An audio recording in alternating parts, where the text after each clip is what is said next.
On behalf of the Standing Committee on Executive Appointment and Government Investigation, would like to welcome Governor Palacios and Lieutenant Governor Appointee's representative, Mr. John Oliver Gonzalez, the appointee, Mr. 62K Gusumar, elected officials, dignitaries, and members of the general public. Before we proceed forward with this public hearing, let me first introduce the members of this standing committee.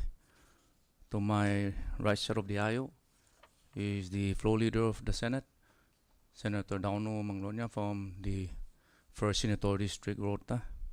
And next to him is Senator Castro from the 3rd Senatorial District, Saipan.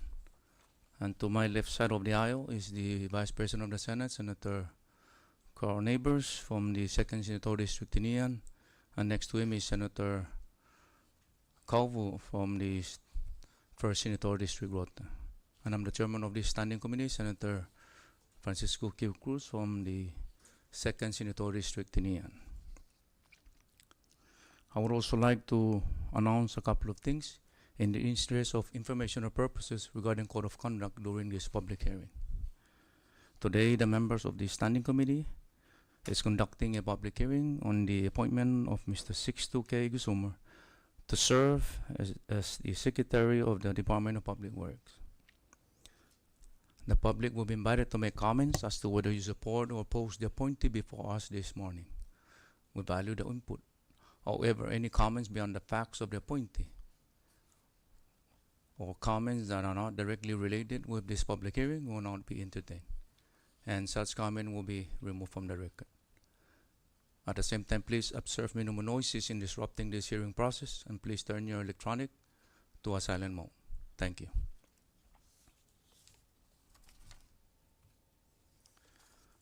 Let's now begin. This public hearing is now in session. Today is June 12, 2025. At approximately 9:14 in the morning, here at the Honorable Sus P. Mofnas Memorial Building, Senate Chamber, Capitol Hill, Saipan. This is a public hearing regarding the appointment of Mr. 62K Gusumar by Governor Onyo Palacios and Lieutenant Governor Apatang to serve as the Secretary of the Department of Public Works. Devin, the admin assistant, will be assisting us. Sergeant at Arms will be Benter Lai. Jobo Modis will be our legal counsel. And Jonathan Diaz will be our IT. Mr. LJ Castro will be our social media for this public hearing. And we'll all serve accordingly. At this time, I would like to ask Mr. Macaronis to please call the roll.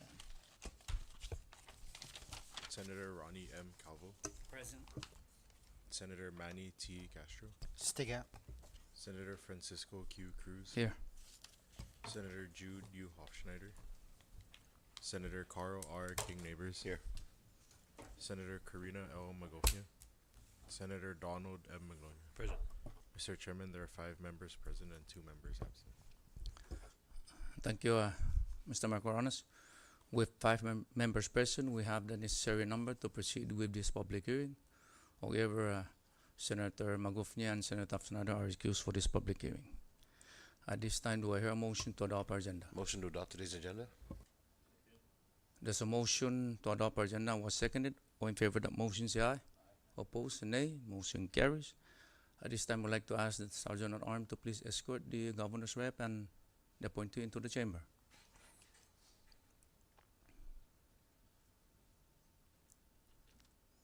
And sir, before you introduce the committee, please state your name for the record. Thank you.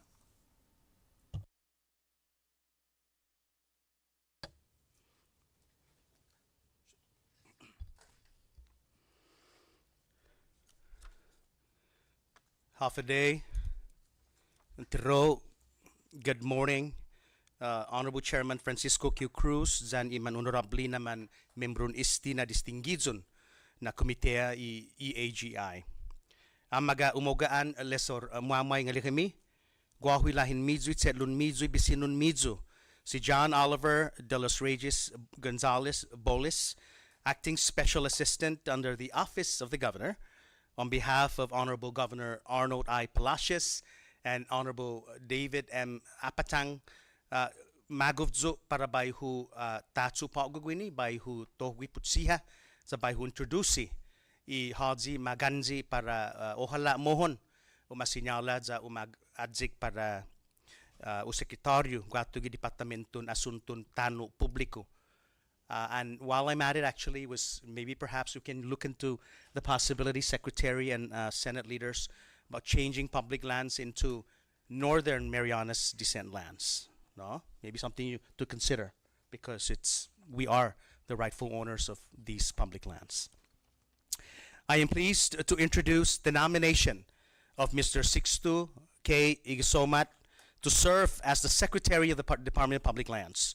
I trust that you should already have received his entire documents, including his resume, which outlines his professional experiences and education. And let today be an opportunity for him to perhaps present his vision, his desire, his goals for the department as he hopefully takes on the position officially and to be confirmed swiftly by this August body. Mr. Gisomar is a former senator who served in the 20th and 21st legislatures. He had also held positions as prior secretaries of the Department of Public Lands and Secretary of Commerce, and also is a licensed insurance broker and consultant. Mr. Igisomar is quite prepared, if I may say, for this important and paramount role with fiduciary public trust within our government.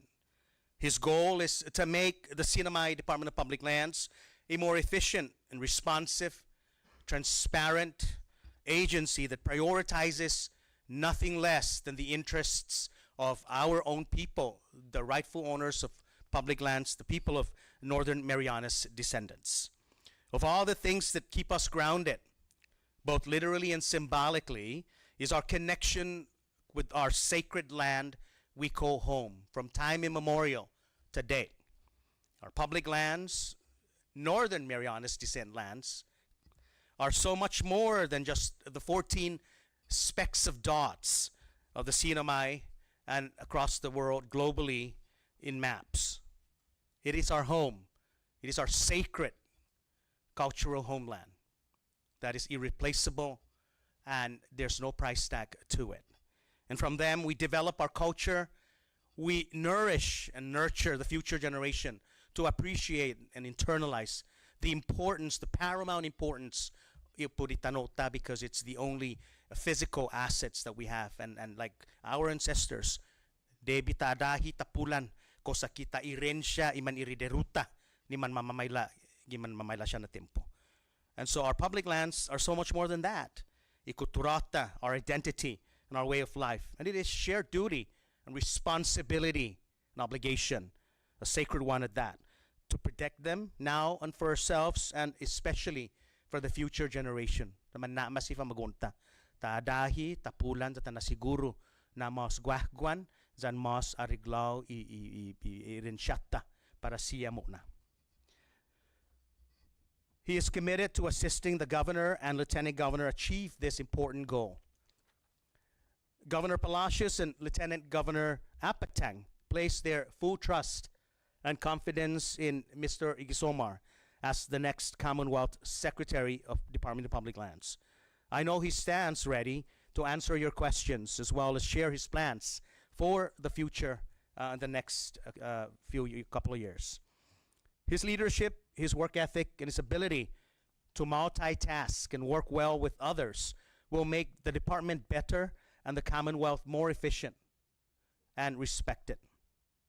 Thank you, Jesus Masi Hamzo, Hiliso Remi, for the opportunity to introduce him to this August body. We also thank you for your leadership in making sure that you vet our nominees, the governor's nominees, the lieutenant governor's nominees, to ensure that we have our cup of tea, that they preserve and uphold transparency, efficiency, effectiveness, and accountability in all they say, think, and do.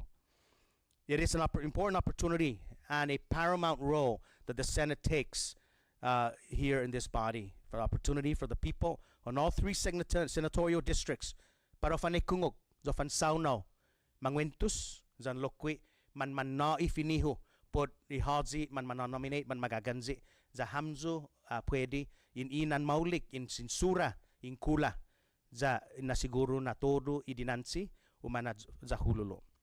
And so, ladies and gentlemen, I introduce to you Mr. Gisomar so that we look forward to the critical deliberation of this Senate EAGI to safeguard, to ensure that Mr. Gisomar and other nominees and secretaries safeguard and be stewards of good governance in order to uphold the public trust entrusted to them as ethical fiduciaries for the benefit of all, para todo, para alunger hish rel no Marianas. Tiro fay show atay hinehi ati-atihan. Thank you, Mr. Gonzalez. And before I recognize the appointee, Mr. Guzman, can you please stand and raise your right hand so Mr. Devon can administer the oath? Mr. 62K Gasomar, you do solemnly swear, under the penalty of perjury, that the testimony you shall give in the matter at hand shall be the truth, the whole truth, and nothing but the truth. Aware? Thank you. Aware? Ungan? Yes. Sure, you may take a seat. Acting Secretary, I know that this is the third and the last public hearing for your appointment. I know you have given us testimony in Tinian and in Rhoda besides what you have submitted that required by this committee. But if you have anything else that you wish to share this morning, please do so. But before you begin, state your name for the record. Thank you. Sorry. Thank you.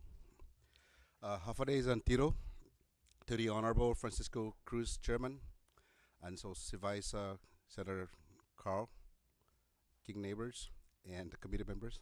Tiro, buenos dias para todos samzu. And also I'd like to maybe recognize thank the people that are here today. Thank you for coming, for your support. And Mr. Oliver Gonzalez, that introduction, a beautiful introduction. Thank you very much. Truly humbled by that introduction. Chairman and members of the committee, it is truly an honor to appear before you as a nominee for Secretary of the Department of Public Lands. And I thank Governor Arnold I. Palacios and Lieutenant Governor David M. Apatang for their continued trust and confidence in my leadership. Every time I'm here before you, I'm always nervous. Although I know that I've been out there in public, it's always a nervous wreck for me to be in front of this august body. As many of you know, I previously served as Secretary of DPL prior to the tenure of the Honorable Teresita Santos. In that short time, less than 2 years, we were able to achieve several key accomplishments on the homestead. We opened the Asgono Homestead subdivision, completed the A&E design through our planning divisions and homestead divisions, and surveying for Marple Heights expansion and the Castizu area in Tinian, as well as initiated groundwork for the FINAFA homesteads in Rhoda with the help of our director in Rhoda. These efforts reflected our strong commitment to the increasing homestead access, to increase homestead access even with limited time and resources. But as the saying goes, and not to sound morbid, all good things must come to an end. Upon returning, now as acting, I found that many of those action plans had stalled, often tied to the overpromised but undelivered ARPA funding that was supposed to support infrastructure for homestead across Saipan, Tinian, and Rhoda. On land leases, the Hyatt lease was executed. This was when I was there. Rhoda Resort and Outer City were under serious lease violation scrutiny. Negotiations continued on Coral Ocean Point, Managawa Island, and Kanoa Resort, which were left to my successor. Unfortunately, the declining market limited our leverage, and today, Manyagaha is again under RFP review, Royal Resort awaits its second RFP, and Kanoa expiring by Saturday, Sunday this week.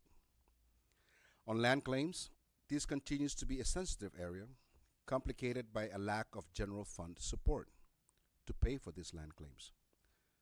Many families are still awaiting for negotiated compensation. Our claims division is finalizing an allowable document to better define these categories, and we hope to provide it to you soon. And what I mean by allowable is I am sure that this body has been requesting for listings of land claims from our land claims division. And I've seen the documents sent to you, but I'm working to make the documents, to sanitize the documents and to make sure I give you the proper document that you should be seeing, which essentially are land claims that are ready to be paid once funding is available through the general fund. On operations, DPO continues to operate on a conservative, self-generated budget. For example, our land inventory, both for homestead and land leases and TOAs, these listings are still managed on Excel spreadsheets. Maybe a long time ago, Excel was an advanced document, but it's no longer advanced. And these increase the risk of human error and data gaps. And that is why a lot of times when this body and the government agencies would request for information, it's very hard because data are not in the Excel spreadsheet. And I believe the information in the Excel sheets are only as subjective to the capability and capacity of the technician or employee. Training for compliance, planning, and rangers and surveyors remains on hold due to budget limitations. And I'm stressing that the operations of public land is dependent upon available revenue, which is only dependent upon its self-generating revenue, which is dictated by the economy and our market. And so I could spend all day explaining the details of this department, but today is about the public and their thoughts on my nomination. So I should start tending to zero. As I shared during the Tinian and Rhoda hearings, I remain focused on transparent and fair land administration with priorities on homestead distribution, responsible land use, and constitutional compliance. Public lands are not just resources, they are legacy, meaning it's built into our culture and our community. Our stewardship must serve both present needs and future generations. And I know that Mr. Gonzalez mentioned about me to elaborate to you my goals and my missions and what I should do with public land if confirmed. But when I was with DPL and even to now, we have this acronym VAMOSA, which is the vision, the mission, objective, strategies, and action plans. And there's a lot of details on that at public land recorded. But for now, I guess I would just summarize a bit.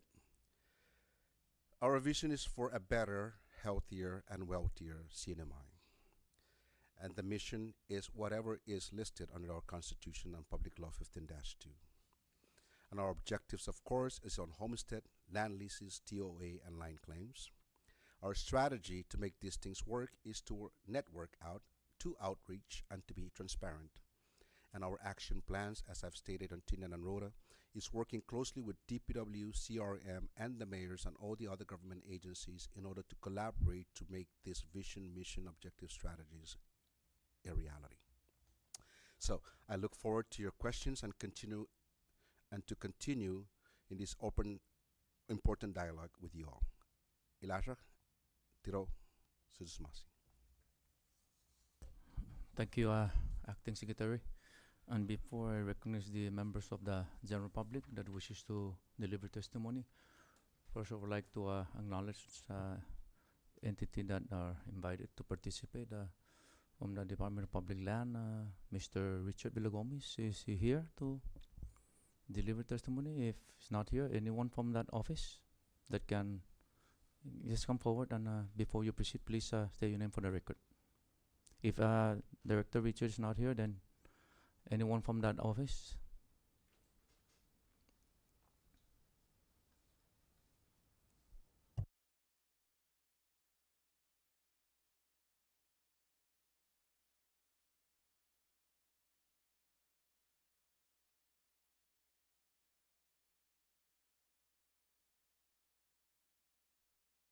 Go ahead. Just an apology on behalf of Mr. Richard Villagomez. Today is an ongoing cabinet at the same time, so he's representing the acting secretary at the governor's office. Thank you. That's not a problem. Thank you.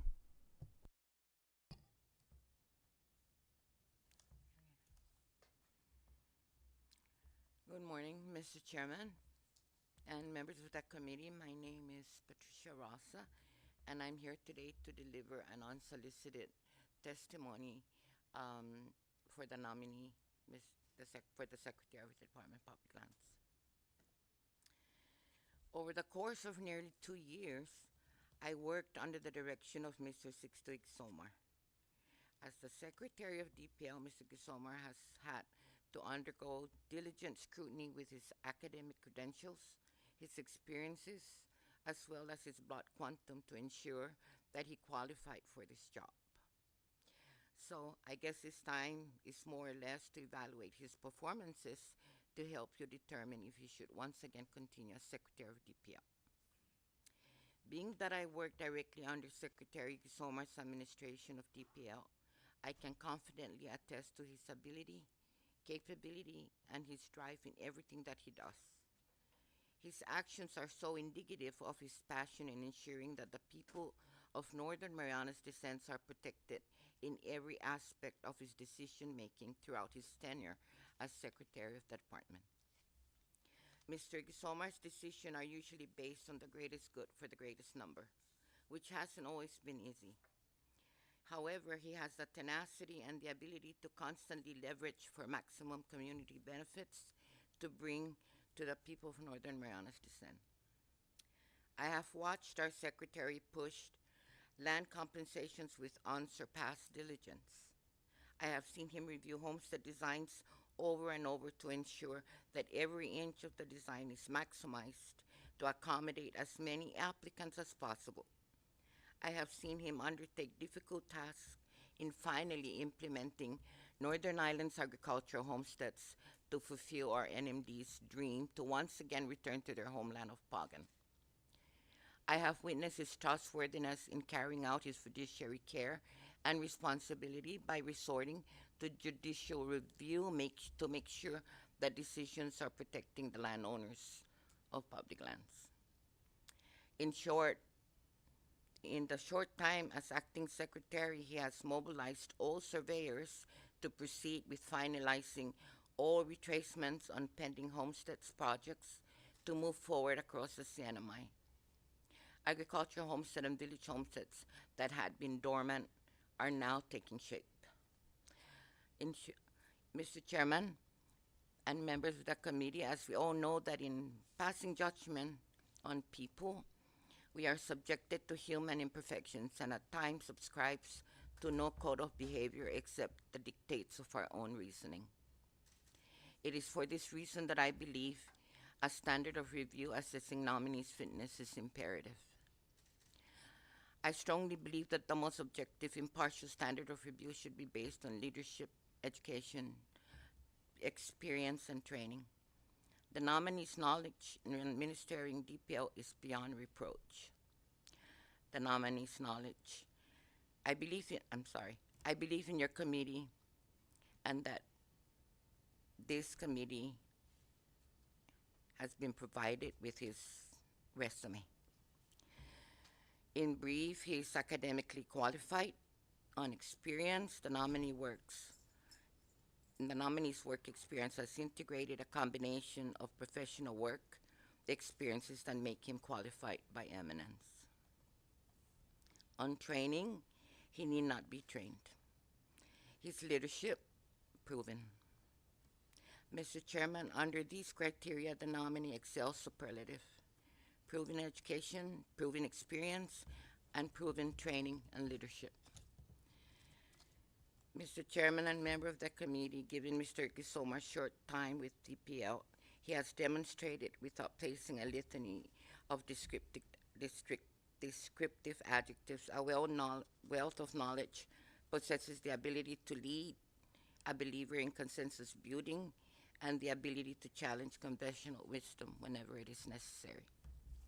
I strongly support the nomination of Mr. Ixomar for the position of Secretary of the Department of Public Lands once again, and I strongly urge the committee to recommend his confirmation. If anything, his confirmation shall deem as an appropriate allocation of our intellectual resources.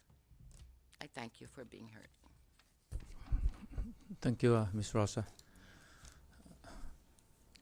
At this time, I open the floor for public comment, but before anyone step forward to deliver testimony, please, like I mentioned earlier, any comments that is raised that are not directly related with this public hearing will not be entertained, and such comment will be removed from the record. At this time, I open the floor for public comment. Anyone wishes to come forward, either to support or not to support, you are welcome to come forward.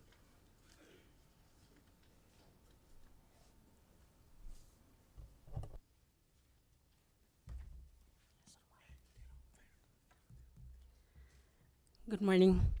My name is Lorna Iginoyev from the Northern Ireland Mayor's Office. On behalf of Mayor Taiskan, we proudly address this esteemed Senate body, Chairman Cruz, Vice Chair, and the entire Senate body, the team. We wholeheartedly endorse the nomination of Mr. Igisomar as the new Secretary of the Department of Public Lands.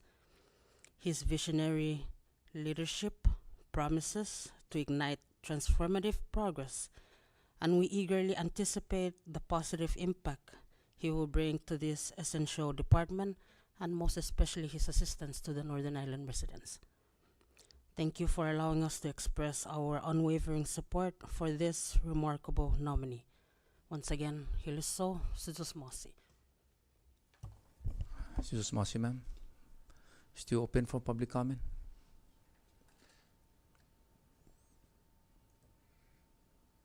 The staff of the Department of Public Land are also welcome to come forward and deliver testimony. We want to hear whether you guys are comfortable with the acting secretary.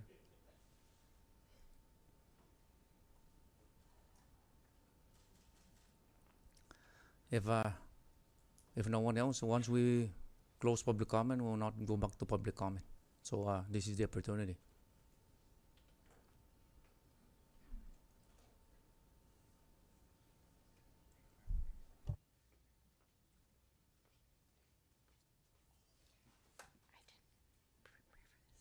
Hi, good morning. Is it turned on? Oh. My name is Irene Torres, and I am with the Department of Public Lands. And I just want to let this committee, Mr. Chairman, and the rest of the committee members know that I have complete faith in Mr. Igisomar. I've worked with him and still working with him. His leadership has proven that he can run the department smooth. He helps people, and he guides the department where it should be. So I wholeheartedly support his nomination or appointment, and I ask that you confirm Mr. Igisomar. Thank you. Thank you, ma'am. Still open for public comment? Anyone else? At this time, I now close public comment. First, I would like to recognize the senator from the, since this is the third public hearing and is the third senatorial district, I would like to recognize Senator Castro. Thank you, Chairman. Actually have no questions. Acting Secretary, I too believe in his leadership, his credentials and experience is very suiting for this position, especially in these times of economic need. Thank you. Thank you, Senator Castro. Now I would like to recognize the floor leader of the Senate, Senator Manglonia. Thank you, Chairman. Good morning again, Mr. Acting Secretary.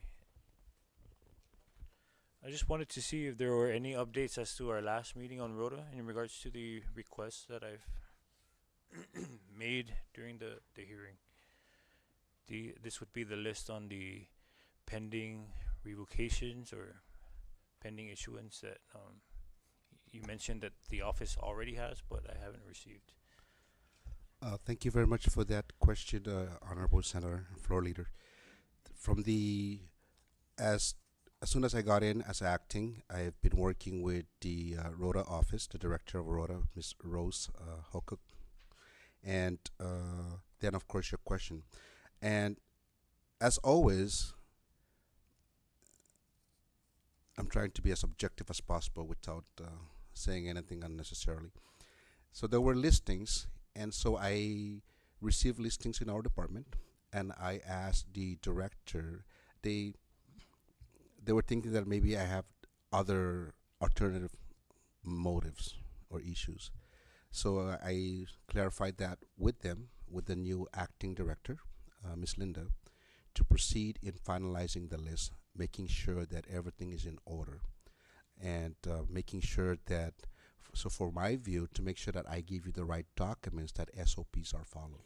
So we had to review the standard operating procedures to make sure that any form of revocation is proper and in order to protect our department and to protect the staff of Rhoda office, similarly to Tinian and Saipan. So that was the directive I gave it to them. I gave them. So we should be getting that list by, hopefully by tomorrow, Senator, for you. Thank you.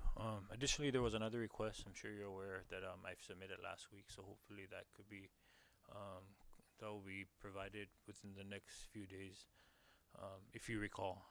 And this would be in regards to the land claims, and I know you mentioned that in your opening statement. Yes, thank you, Senator and Chairman and members. I can elaborate on that. There was a list that was sent out to Senator Babauta, Selena. So she received the listing, and I was not comfortable with that list because that list had so many information for you that did not necessarily answer your question. It was giving you applicants that were from 1,000 years. Again, sorry, I always like to exaggerate. A long list of applicants that were not even reviewed yet. And I believe the question was a listing from your office on the land compensation or land exchange that are available. And these were not vetted yet. So that list had a lot of those information. And so 3 weeks ago, I asked the land claims to clean up the list and make sure that whatever you're getting is only land claims or land compensations, land exchange that they've accepted an offer. So normally there will be negotiations, and before the negotiations, when we review the applications, we have to make sure there's appraisals. We have to make sure we're dealing with the proper administrator, because a lot of these lands are not owned by the people who are living; they're deceased. So a lot of that process, and before we get into the exchange and compensation offer, we have to complete those. So a lot of those lists, you have those name lists that were not there yet. So I want to make sure that the list I give you is there's an offer and they accepted the offer. And the only thing pending is a payment to them or an exchange to them. All right. Thank you for that update. And while I know that the challenge may be in trying to find the funds to pay out some of these claims, I've met I was visited by a constituent who had concerns that their name wasn't on the list, despite records showing that there was an offer, there was an acceptance, and so it's just a matter to ensure that the individuals we have on that list are still, as you call it, are still current or are being accounted for and not being left out. Should there be funds available to pay out some of these claims? And I'm sure, I don't know if you're aware, but he may have visited your office last week as well. But it's just to verify and just to provide feedback to that individual so that, we can kind of address that issue that this, one of the recipient, if you call him that, is included, or if not, how do we address that? And Senator, I'm glad you brought that up because, as I stated when I was in Tinian and Rhoda, that the effort in one of the strategy in getting these things moving forward is transparency. And so we have our PIO who is very helpful, Miss Tammy, who's going online on Facebook and posting items to clarify to the people. And so I think just this week we handled the homestead issues, revocation issues on homesteads for village homesteads and agricultural. And so the next step that I had a short brief meeting with her yesterday or the other day is that we need to get onto land claims, to work with the director of land claims to have some sort of FAQs that we can post on Facebook or come out again on a press release. But on that question, I just want to elaborate so people know the issue, because sometimes we think we're helping the people, but we're really not helping. When land claims comes and they sign this offer letter, this offer, and we're about to sign an agreement, it goes to the finance, and finance is supposed to sign it. So there's three signatories: the secretary, the attorney general, of course the client, and the secretary of finance. And recently, because of our new secretary, she believes in making sure she follows the rules and the laws and constitution. She will never sign it if there's no money. And so what happened was that that offer got stuck in this gap. And so it didn't move anywhere. And this person is not the only person. So it got stuck in a situation where finance is not signing it. And so what do we do now? So there's a list. So how do we send the list? And so here's the other gap. How will you know as legislative body to appropriate money to pay for land compensation for these people when we cannot give you the list? This is before me. We cannot give you the list because it's not ready to pay, because the secretary did not sign it of finance, because there's no money. And so the directive I asked land claims in working with the assistant attorney general as well is, if we're going to continue going down this lane, these people will never get paid, because the legislature will never know, because supposedly it's halfway done. And so that's why this list, Senator, with the land claims in working with the assistant attorney general is, for lack of a better word, I don't care where we are, but take that category, create a category for it, put it on paper. I want to send a letter to the governor, attorney general, the speaker, and the Senate president, so they will know. So recently, maybe 2 weeks ago or 3 weeks ago, I sent a letter to the speaker, the Senate president, the governor, and attorney general on all judgments that are ready to be paid, right? So the next list is this list of category that will take care of these people you're bringing up, Senator. So I hope that will help clarify, and I hope that our PIO will work with land claims and kind of come out with a palatable press release that these people can understand where they are. Thank you. Thank you for that update. Do you have any update as to the? I know in our last hearing you mentioned the AG's review on the adjusting the percentages for. I think it was the BGRT. Was that it, or the appraisal? In regards to the appraisal. I think you may be referring to the base rent rate. Correct. On the appraised value. So currently under regulations, section on our regulations, the appraised value for LSE to pay the base rent, there's two kind of rents they pay. They pay the base rent 5% of appraised value, and they also pay a BGR, which is percentage of sales of their revenue generated, approximately about 2, 3, 4% or up to 5%. Now I think you're referring to the regulation amendment that I was informing this body that I was working on. So as soon as I got in and reviewed the current RFPs that are out there, for example, most especially with the Rota Resort RFP and the how do I say it? There were not a lot of people coming in to ask for a lease, right? To respond to our RFPs, and so the issue that we were getting were our 5% was just too expensive.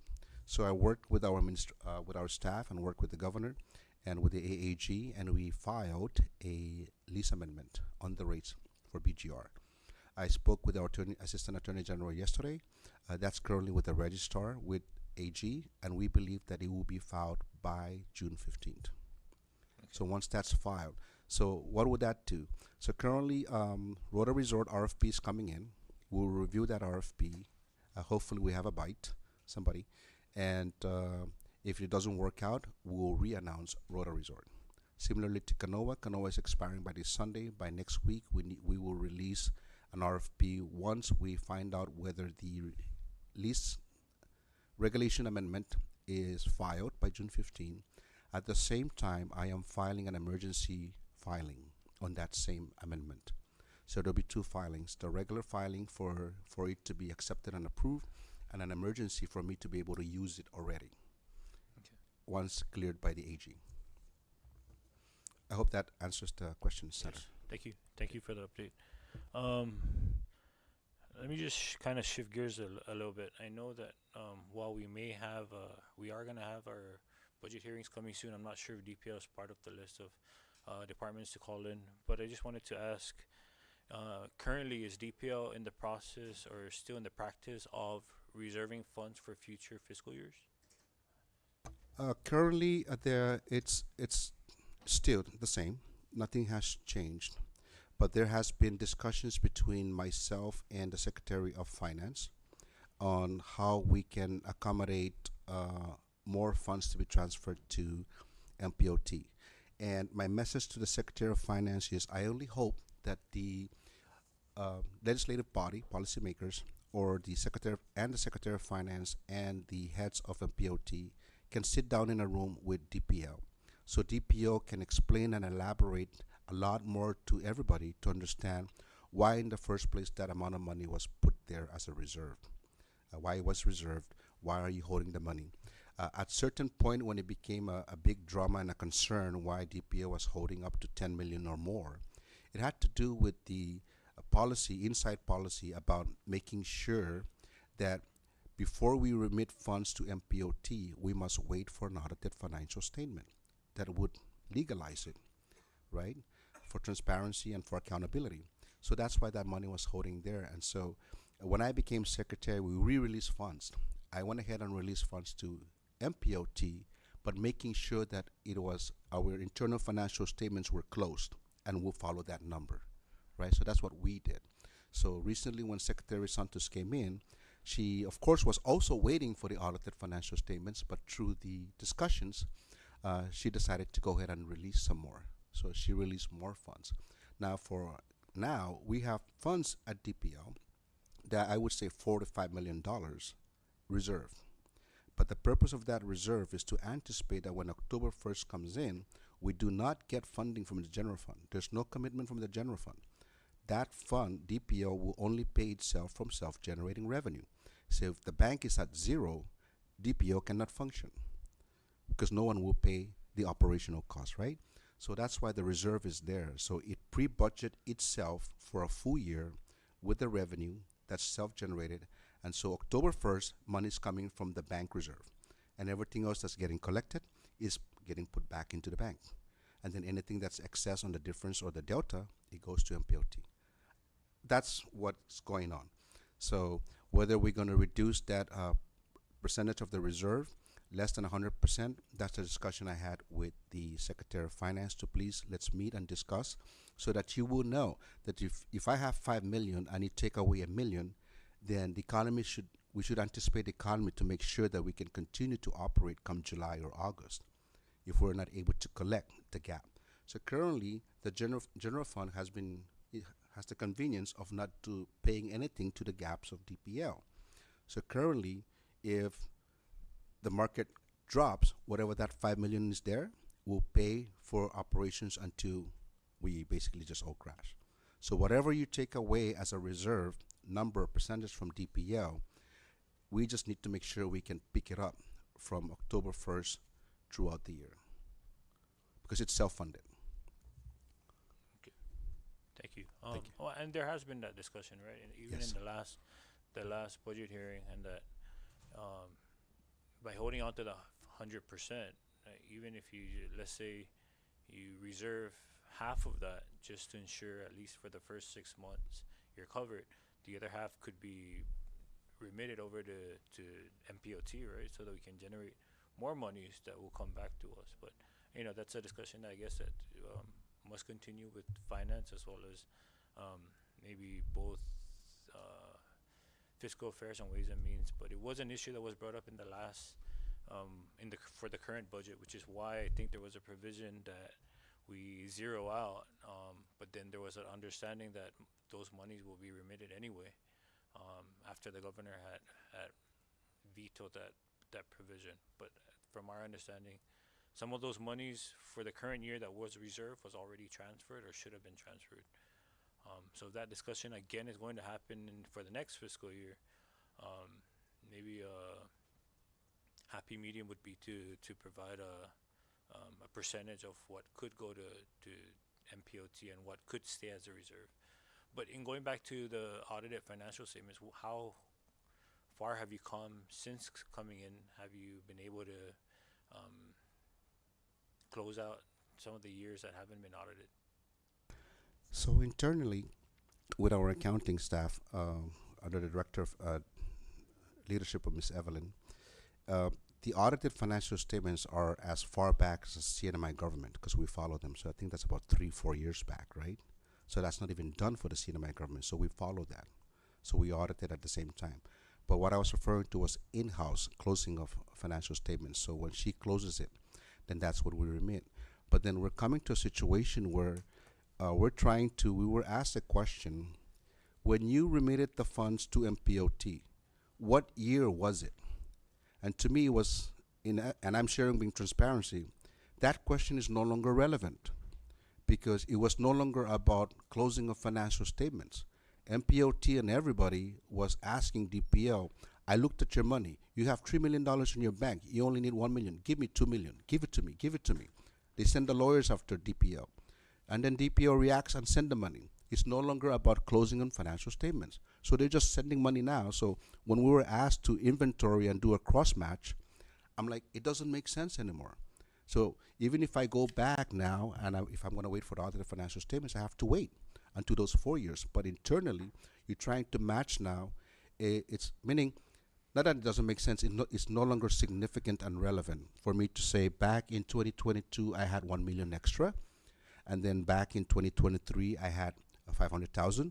So when I sent you 5 million, it's just like washed all them out, right? So I think I can answer your question by going back to our public lands director for finance and have her do a detailed audit where we can try and give you something so you can see based on what year we close out internally, no? Internally. And I just bring that up because, every year when we meet with MPOT and they have these, they host this legislative summit, it's always an issue that they bring up every single time to the point where it's like, have you guys communicated, or there seems to be some friction between past secretaries with MPOT, and so they can't really ever close out or resolve those concerns that have always been brought up to the legislature.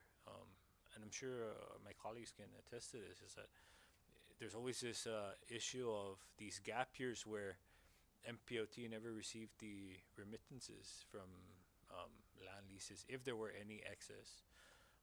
So it's just having that open discussion with MPOT and try to address what the issues that they're bringing up, how to address those issues, but also if it continues to be an issue, how can we step in to resolve this and move forward and close out all the remaining books that they claim that you still owe, even from over 10 years ago. And I know you provided us the report during our last meeting as to what has already been remitted over to MPOT, but that's also like the same chart that they provided us with those missing years and claiming that what they could have gotten in those missing years could have provided the CNMI government with millions of operating revenue, right? So those are just some things that in moving forward, Mr. Igisomar, I have no issues in regards to your ability to move forward with this department based on your time during as a secretary back then. I think I've only heard good words, and I just hope that if confirmed, and we're looking at hopefully next week, that you just take some of these recommendations into considerations, in addition to some discussions I had with some DPL employees, that if it comes down to employee evaluation, that you really look at each of your managerial positions, or understand what concerns those under them are experiencing with their division managers, because there seems to be also some issues going on there, which I don't really want to share, but I just hope that's something that you can look into and try to address. But again, that's all I have. I support your nomination. If there's any concerns that are being brought forth prior to your confirmation hearing next week, I'll share that with you. So that's hopefully something that you can address, if confirmed. So that's all I have for now, Chairman. Thank you, Floor Leader. Now I would like to recognize Vice President of the Senate, Senator Neighbors. Thank you, Chairman Cruz, and good morning, Acting Secretary Igasomar. Thank you again for making the time to sit in front of the committee, the EAGI committee, and provide your information and testimony regarding some of the concerns that the members and the chairman may have. Just kind of spinning off of what you had spoken about briefly, just so I can understand, DPL throughout the course of the year generates its own revenue, and basically what the disconnect, so far as I can tell, and please correct me, is that you're trying to take the opportunity to reconcile all your books and understand, okay, this is what money we need, and then once you reconcile your finances, that's when you're ready to remit the money to MPLT. Thank you for that question, Senator. The DPL works on a budget. Yes. So just step back a little bit. The budget is prepared for approval by the legislature through the governor with a conservative projection of current revenue, past experience revenue, and tomorrow's revenue into the year. And so, and we actually literally count all the lessees we have, all the TOAs we have. And we also subtract whomever left, whatever was reduced. For example, Kanoa is out by next month. There's no $200,000 from Kanoa, it's gone. So we project all those last year. And so then we come up with a dollar figure, $4 million. So that $4 million is for fiscal year, in this fiscal year. So that's the budget limit we will spend if we're going to spend. And so that's the operation. And so the funds that are collected, so normally now in the bank, there's already $4 million in the bank. So that $4 million plus some more is in the bank currently. And I would assume maybe $5 to $6 million, if not 7, right? So it's there now. So now we're operating, and whatever we're collecting now is feeding the bank, and of course that dollar figure is bouncing back and forth. So we will never spend more than the budget, never. And so there was only one time in DPL's history or MPLA whereby it went in the red. There was only one moment, because I had Richard looking all the way back in time.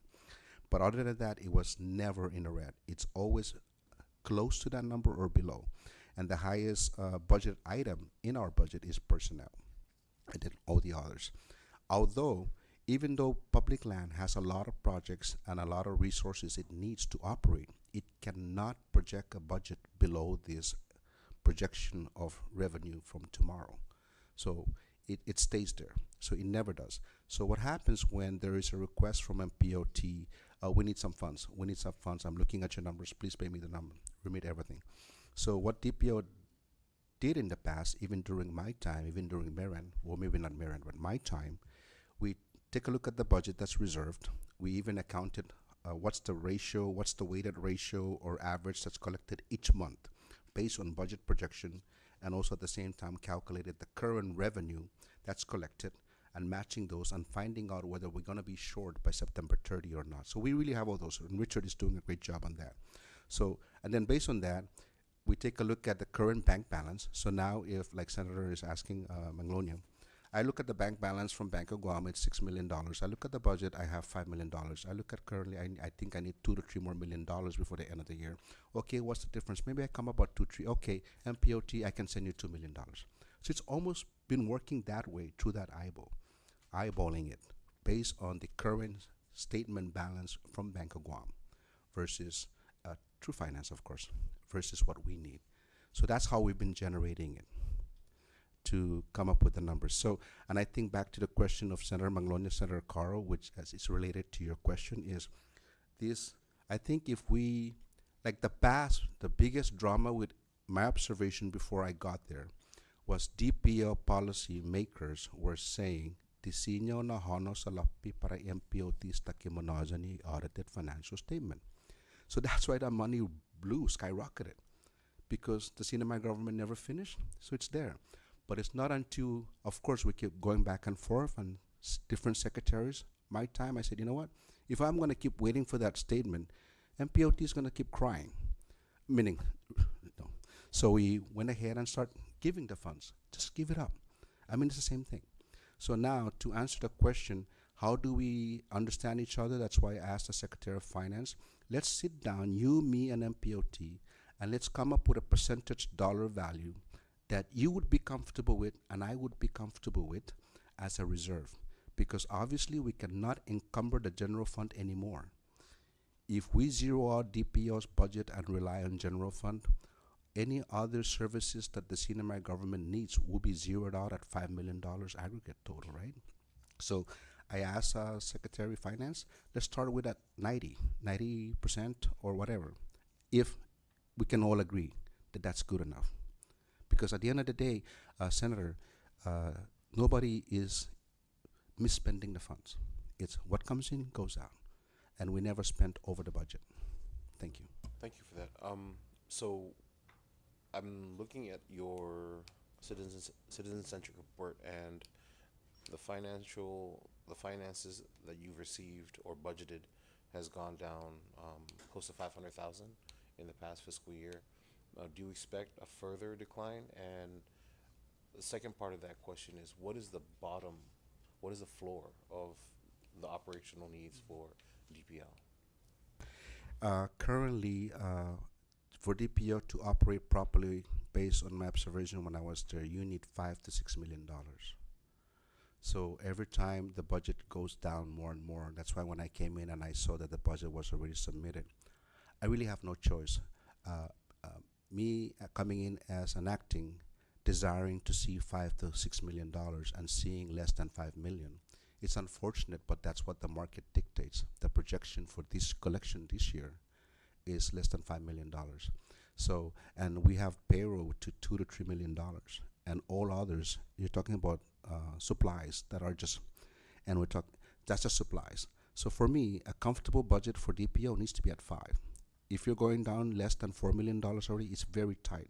Because, senators, especially planning, every government agency is asking our planning division for our surveyors to go out and survey lands for them outside of public land clients.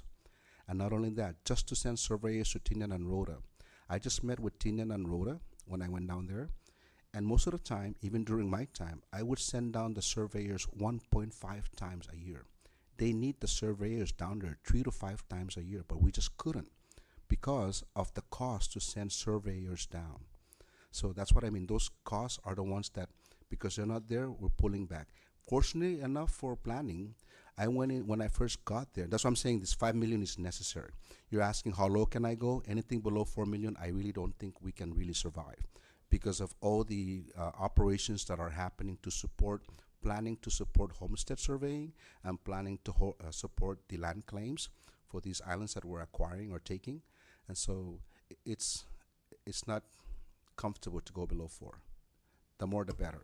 So to that end, I do know that prior in your first stint as Secretary of Department of Lands, we did reach out to you. At that point in time, our municipality from the second senatorial did have some funds to assist with the travel for surveyors to help with Casizu and also possibly Marple Heights 3.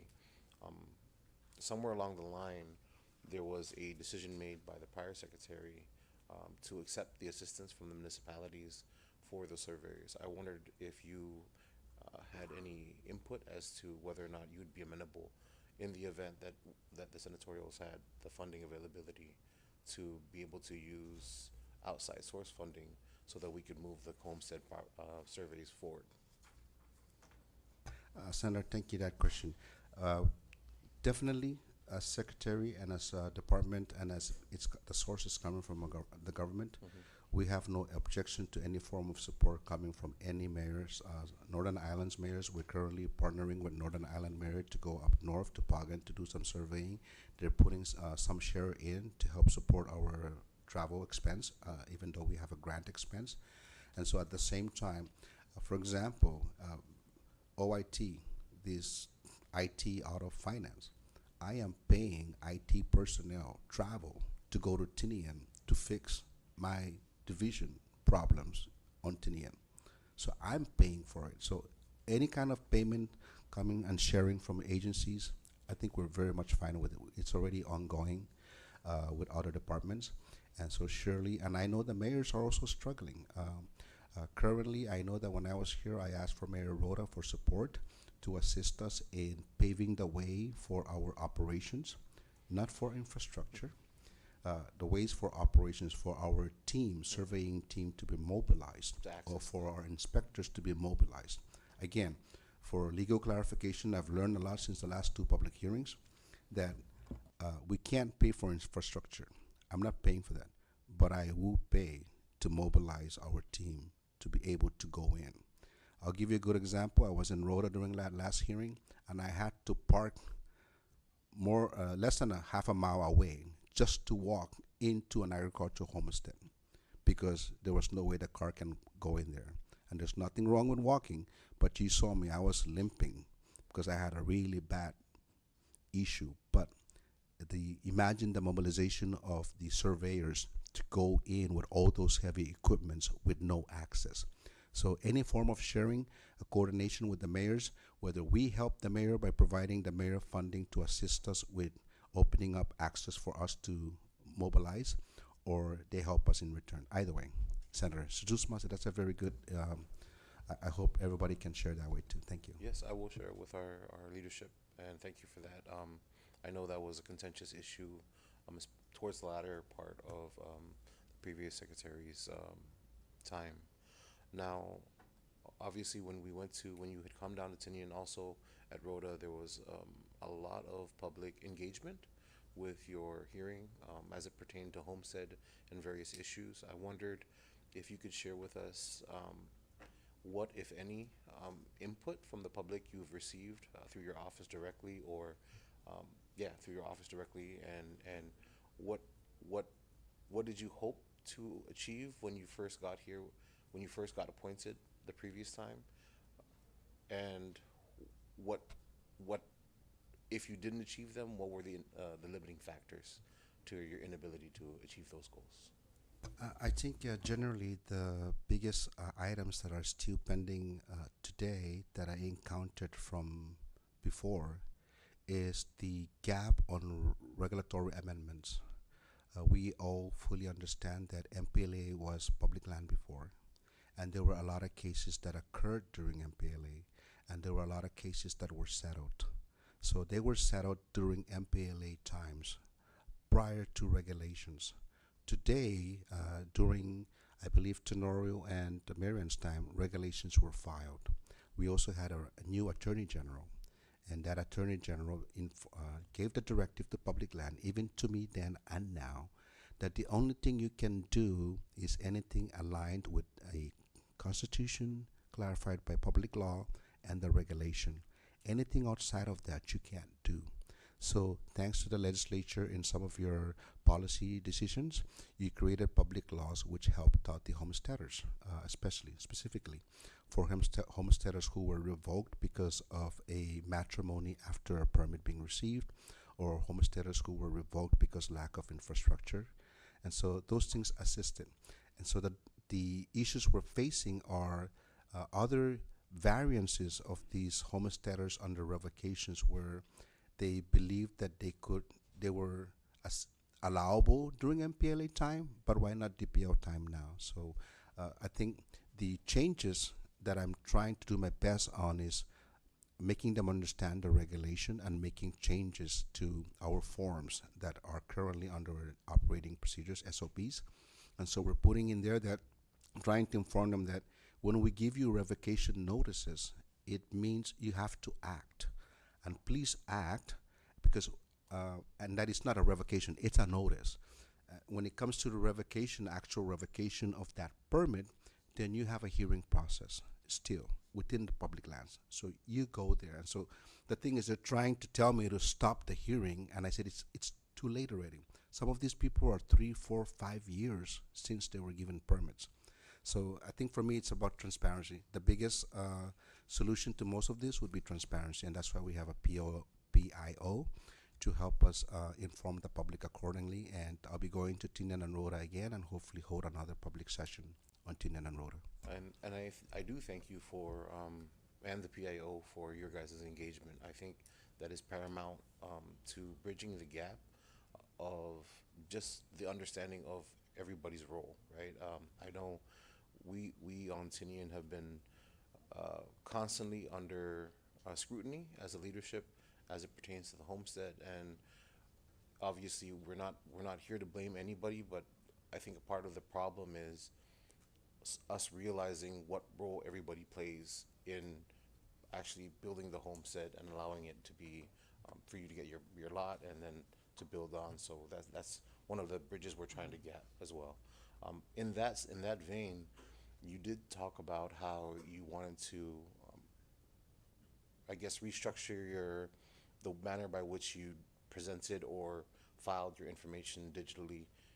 Excel, you said, it isn't a bad program, but you want something more robust, something more convenient, easily to access, less prone to human error. So what systems are you looking to implement at Department of Public Lands that fit those requirements?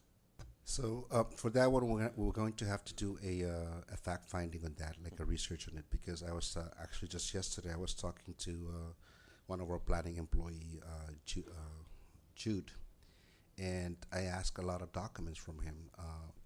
Documents coming from our planning document, land use plan, and so because I actually have this presentation this afternoon, and I needed to talk about land conservation, and I needed all these datas. But all these datas are actually data.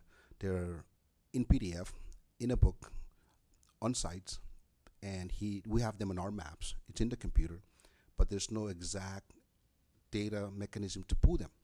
And he just pointed behind him and he said, "Here, Secretary." And I went there years ago, and I asked for help and support. But these softwares, he's pointing to a poster board with all the management systems for land management that can help public land. And I said, "So what's wrong with it?" He goes, "Oh, they cost about $10,000-$15,000 a year subscription." I said, "Well, with the GIS mapping, I'm already paying about 10,000 DPL. Go ahead, look into it. Look into it and try to procure it, because I'm supportive for this technology stuff to speed us up, so that when senators would request for something, or anybody, policymakers, we can just extract them." He goes, "Yeah, that's what it would do. This one can give me the size, the location, the square footage area of every site we've assigned to somebody for DCCA, DLNR, or even all the FUDs areas and Brownsfield, because that's what I wanted. I don't want to go through a PDF, which I had to do last night, page by page, just to extract pictures from our land use plan to use for representation. And also when the senator was asking for questions on the properties, land leases that we have, what are they? And it's a back and forth. I mean, we have an Excel and we have access. Real estate uses access.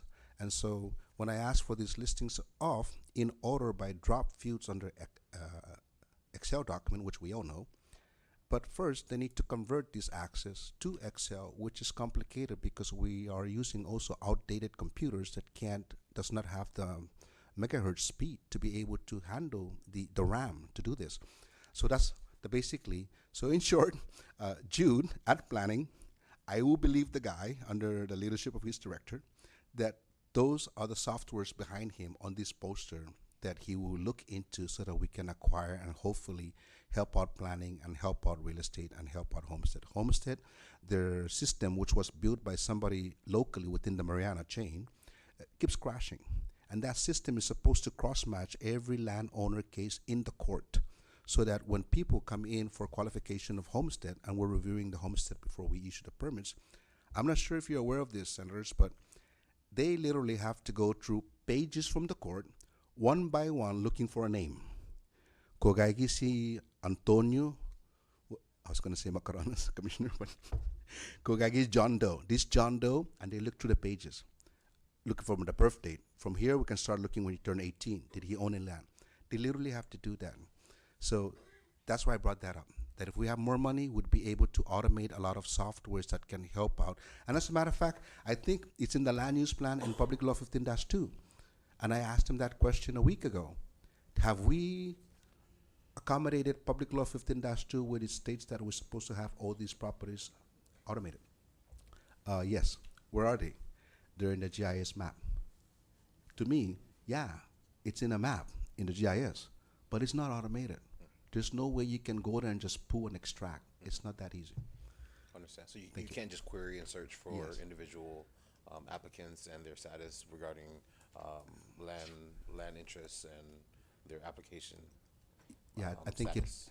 think it requires another module to be attached to it, or another software system, management system that can pull everything together. And then also the basically the fundamental component, which is the actual CPUs. You need the computers to be able to Yes. handle all the computational needs, requirements, right? Yes, and thank you for that. That's why in planning, we have a computer that's updated, that can handle the map, and we have a computer that can only do assignments and can't do the maps. And it's inefficient because all 3 employees can do the same thing, but we're only using 1 staff at a time. So, thank you. Just my last question, if you could, in your opinion, there's been obviously a steady decline in revenues generated by DPL over the years. In your position, what do you think are the contributing factors for that? Well, I will make sure that I'll stay in public land, but the contributing factor to public land is really no one is leasing the properties. And we have people that would like to lease the properties, but they want to lease it at a crackerjack rate. So these people are crackerjack rate, and most of the time these people are just the current people that are currently in the CNMI, and so that revolving is not, it will not really generate much money. Just to be clear, crackerjack is below like market value. What is that? Like 0.5% rate. Okay. Current rate is 5%. Allowable, tolerable, I would say 3 to 4%. Okay. With more, So significantly below what you believe the actual yeah, value 0.5, would be. which is just 0.5 about free, Yeah. right? So Understood. sorry. Thank Understood. you for No. that clarification. Yeah. So it's really that. But other than that, I think it's really just the overall economic structure of our CNMI, which involves all the tourism aspect. And so DPO is highly engaged currently, although I can't say, but we are highly engaged with manufacturing companies that are in our CNMI looking to make use of our CNMI's shipping rates, tax rates. And they have companies in California, United States, the western portion of United States, and they will supplement those companies with manufacturing activities in the CNMI because it's a lot cheaper. So we're hoping that we can work out things with these manufacturing companies. We also have other companies that are engaged in hydrogen power plants, which is the fusion of water to Yes. separate H2O. So we have that. We're working on that. So those are like different. Most of the other lessees are all tourism related, customer service related. And we're hoping that these others would encourage and bring up our economic growth on the other leases if we bring more manufacturers. We have 3 manufacturing companies, or one is a hydrogen power plant, one is manufacturing auto, and one is manufacturing solar panels. So those are 3 that we're hoping materialized. I'm not going to be overly optimistic and say this year, but I'm hoping they materialize the sooner the better. Well, thank you, Acting Secretary Somar. You've answered all the questions I have, and I share the sentiments with my colleagues. I don't have any issue. I'm happy. I'm very humbled that you're willing to again accept this appointment and continue on your public service that you've really done for the vast majority of your time here, and I appreciate that. And with that, Mr. Chairman, I yield my time.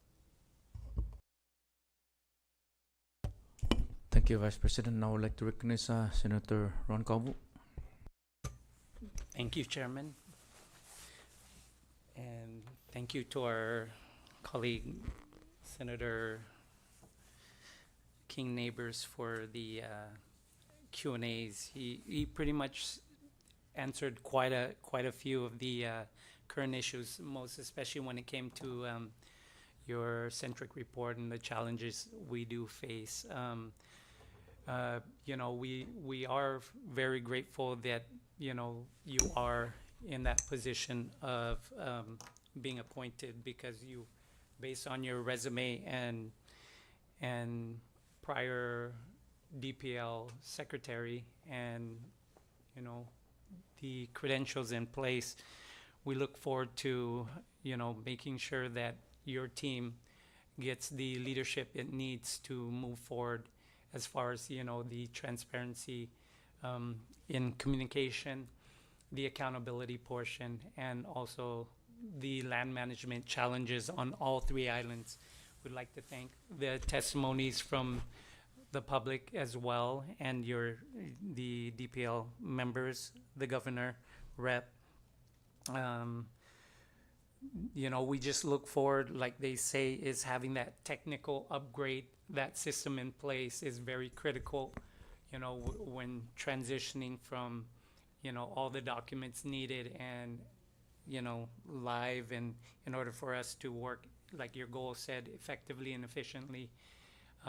The other concern was, you know, networking with the stakeholders. I know we did, my experience with the legislative summit, no, that was the MPLT summit, and addressing, you know, the operational expense and how much by law is remitted to MPLT. So that conversation's on the table, and networking with our mayorship, knowing the, you know, the leases are the dwelling economy and the revenues collected under these circumstances. So other than that, we look forward to the deliberation and in support of ensuring that, you know, we get you on board. Thank you, Chairman, and thank you, Mr. Igusomar, for your today's testimony. Thank you, Senator Calvo. And good morning again, Acting Secretary. I know that you're very committed and sincere in helping our homesteaders, no? Even with agricultural homestead. I mentioned this in Tinian and in Rhoda in regards to maybe perhaps mitigation between BACQ and DPL. We can collaborate and see how we can help our homesteaders, because I remember back then the reason why we continue to legislate and pass those public law, the street public law that you mentioned in on the paper, and those are the public law as a result of those legislation, is because to assist the homesteaders with their homestead. And it is very sad when this multiple super typhoon came to the Commonwealth. It hit Saipan with Typhoon Sodular, then it hit Rhoda with Typhoon Mangkhut, then Tinian with Tinian and Saipan with Typhoon Yutu. And there is an assistance given by FEMA, and those that are given homestead couldn't avail to that because of the BACQ requirement that was, I think was advised by EPA that no one is allowed to build infrastructure, absence the water infrastructure. So I was hoping maybe perhaps your office can collaborate with BACQ and address, because I remember last year BACQ came down with the former the late Administrator Cabrera with EPA, and I asked that question whether or not that matter can be mitigated, where, like, for example, build a water reservoir and address the EPA concern of contaminating the water aquifer, and EPA said that can be done as long as DPO and BACQ collaborate, and as to the how big that water reservoir, and I said, maybe I'm not an engineer, but perhaps maybe whoever is willing to or is contracted to build a house can calculate how much 3-bedroom house or 4-bedroom house, how much water reservoir will add, will address that, that concern. So the reason why I mentioned this because we don't want to wait for another super typhoon to hit the cinema and our people are not, couldn't avail to the program because of regulations. So again, I continue to ask, even if we don't know the typhoon is coming, but at least whoever is willing and committed to build a house, they can, build a water reservoir and build an infrastructure.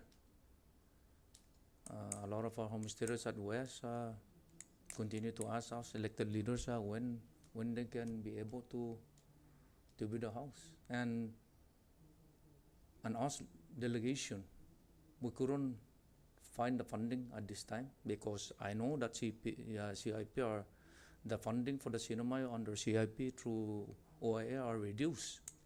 We used to be receiving $1.7 million a year. Now we're down to 800,000.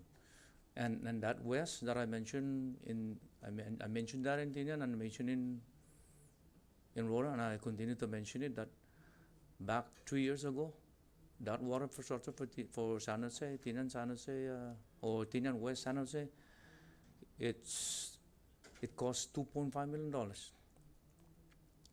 And because of the NEPA, and every time I mention NEPA, it makes me mad because I don't understand why the cinema is taking so long to have that NEPA approve the project to proceed, and that funding can be used. That money was diverted to a non-NEPA project in order for us to, or in order CIP and the municipality to spend that money. Otherwise, it's going to be taken back by the U.S. government because there's a timeline on that funding. So, I just want to continue to ask. We can collaborate on, and do something about that because it's impossible for even with Rhoda. I don't think Rhoda can afford to with 800,000 for water infrastructure at FINAFA. So. Like I said, I raised this to EPA rep that can be done. If DPO can collaborate with BCQ and see how they can, address that. Of course, if it's like I said, it depends on how big is the house and how big that water reservoir that will address the, that matter. And again, we lose out. These homesteaders lose out on that CDBG DR opportunity. If DPO and BCQ can allow it, or BCQ can, I know it's not the fault of DPO.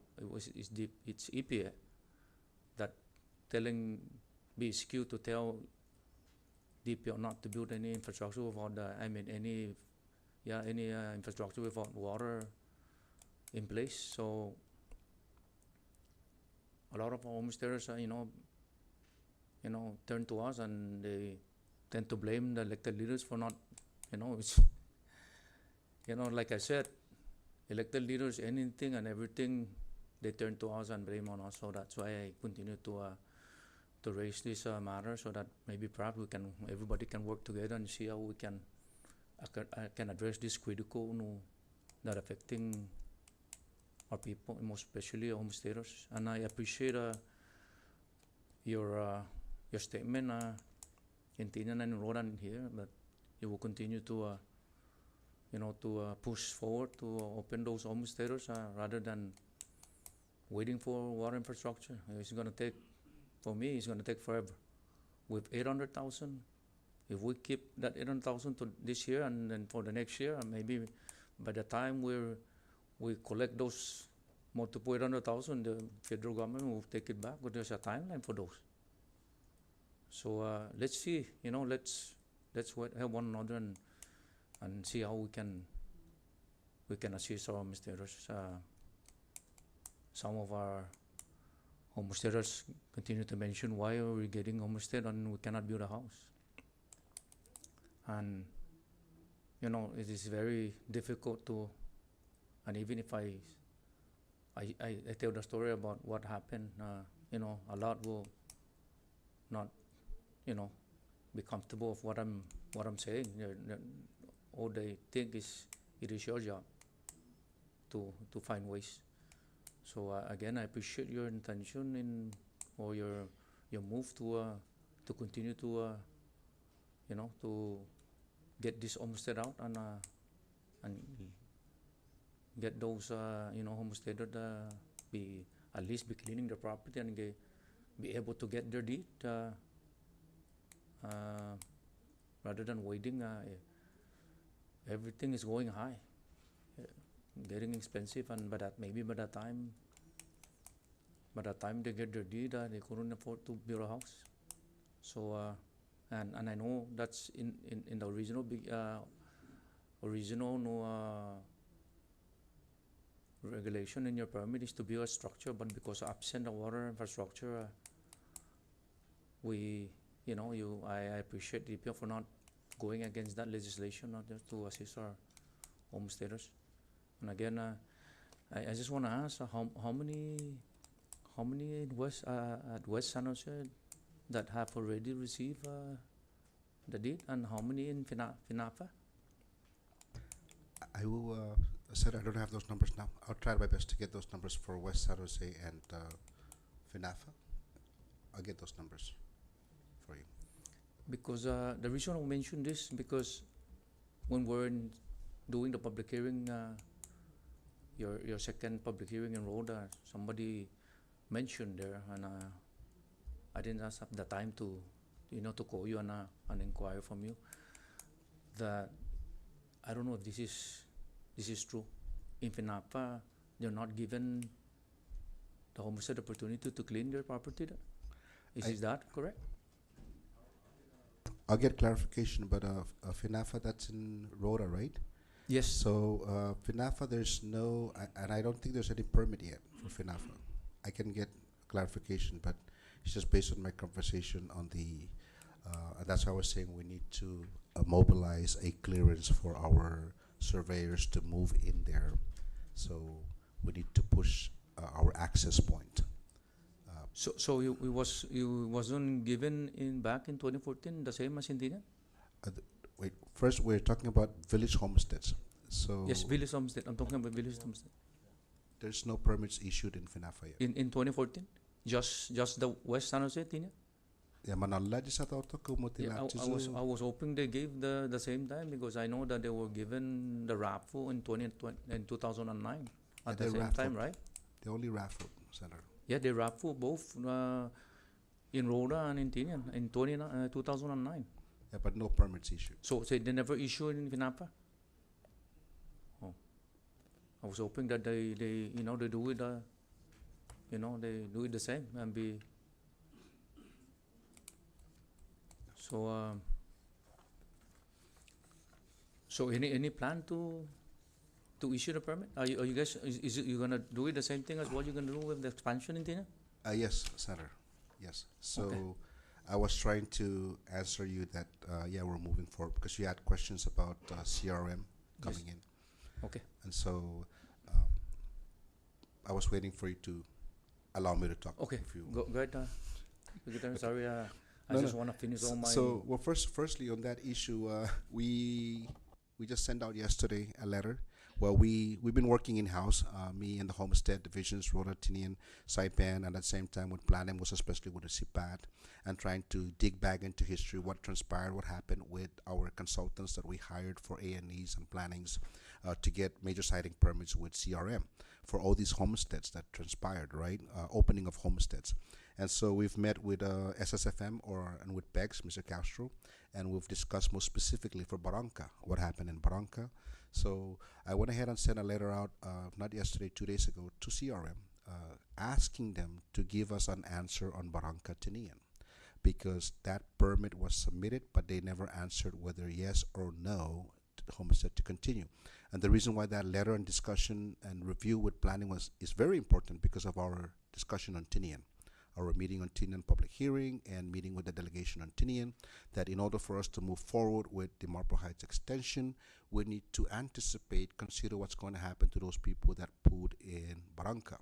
So there were action plans, as I stated to you, that I'm ready to move forward with permit issuance.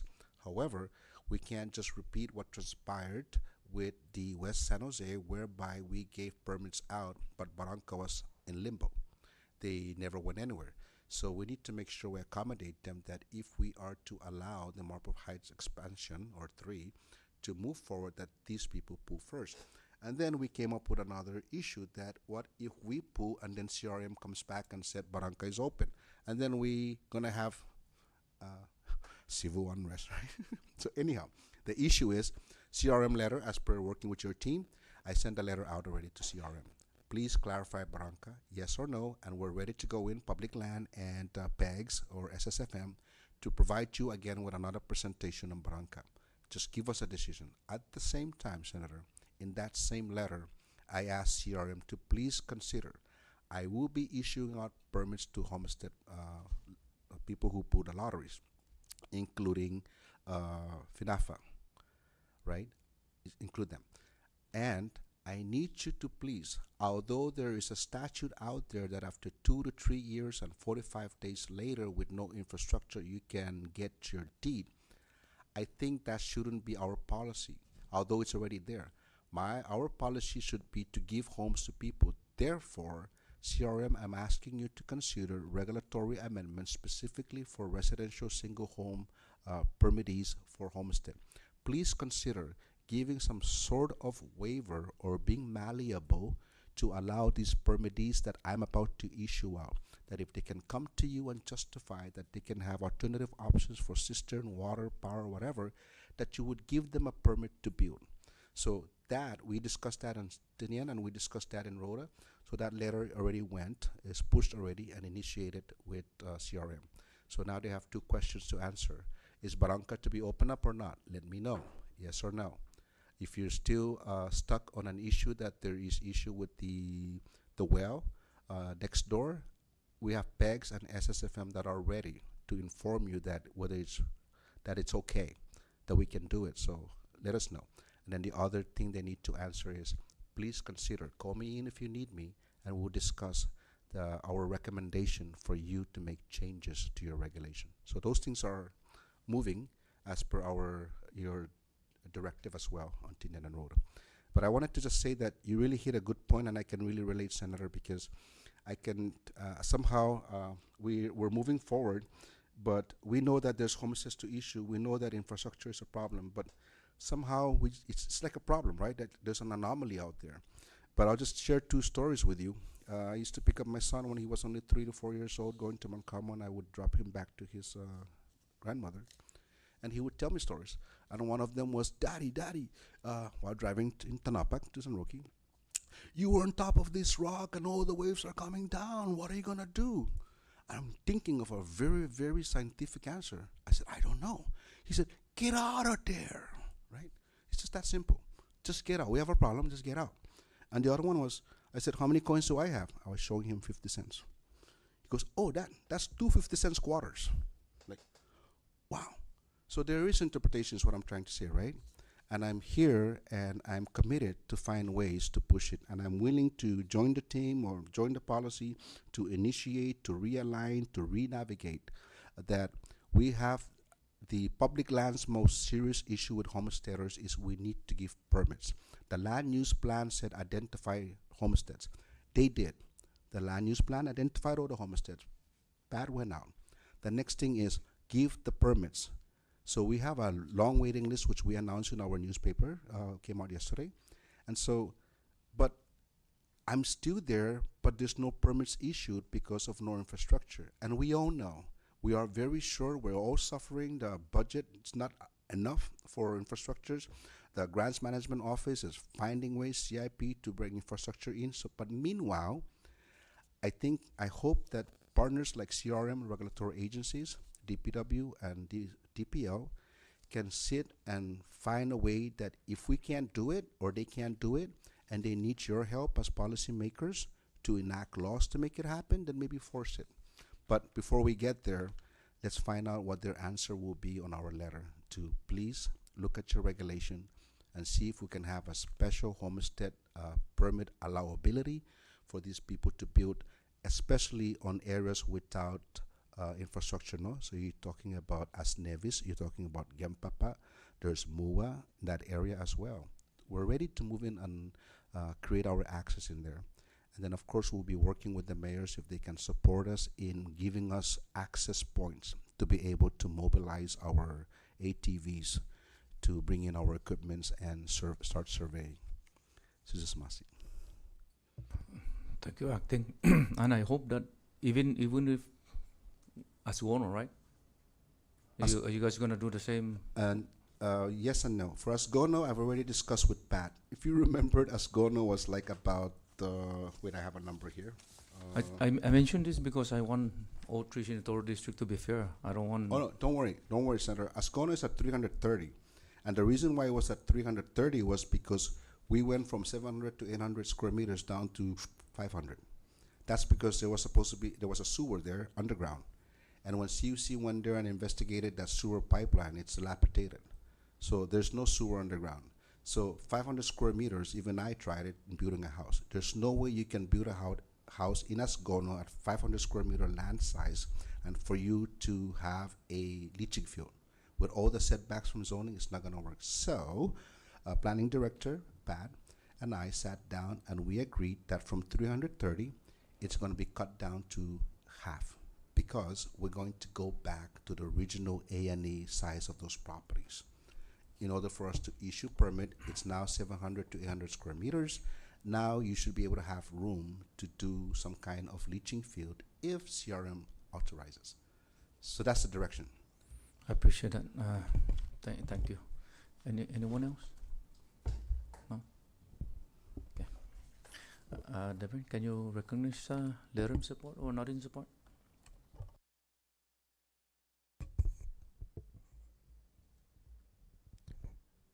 Mr. Chairman, members of the committee, Mr. Igisomar, and members of the general public, in addition to the oral testimonies received today on the executive appointment of Mr. 62K Igisomar to serve as the Secretary of the Department of Public Lands, please be advised of 4 additional written testimonies officially received in support of the appointee from Lucia M. Borja, the Honorable Marianne De Leonguero Tadella, the Chairwoman of the Saipan and Northern Islands Municipal Council, the Honorable Aubrey Manglonia Hokug, Mayor of the Municipality of Rhoda, and Christine M. Cabrera, Resident Department Head of the Department of Public Safety, Rhoda.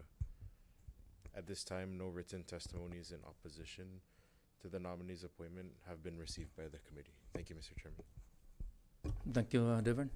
This time all public comments are well taken. Let the record reflect that all written testimonies will be included in the Senate Standing Committee recommendation report, along with all testimonies, and will be forwarded before the full Senate members in consideration for confirmation or rejection. At this time, before we adjourn, I would like to extend, on behalf of the members of the Standing Committee, our sincere appreciation and gratitude to Mr. Oliver Gonzalez, the appointee, Mr. 62K Igisomar, and most especially the members of the general public for your participation and involvement during this important public hearing process. And we certainly hope that we continue this dialogue of communication between us, the elected officials, and the public to keep you abreast and informed of our current and future Senate hearings ahead that relates to public best interest. This concludes this public hearing. Do I hear a motion for adjournment? Motion to adjourn this public hearing, subject to call of the chair. There's a motion for adjournment and was seconded. All in favor of that motion, say aye. Opposed, say nay. Motion carries. This public hearing is now adjourned. Thank you.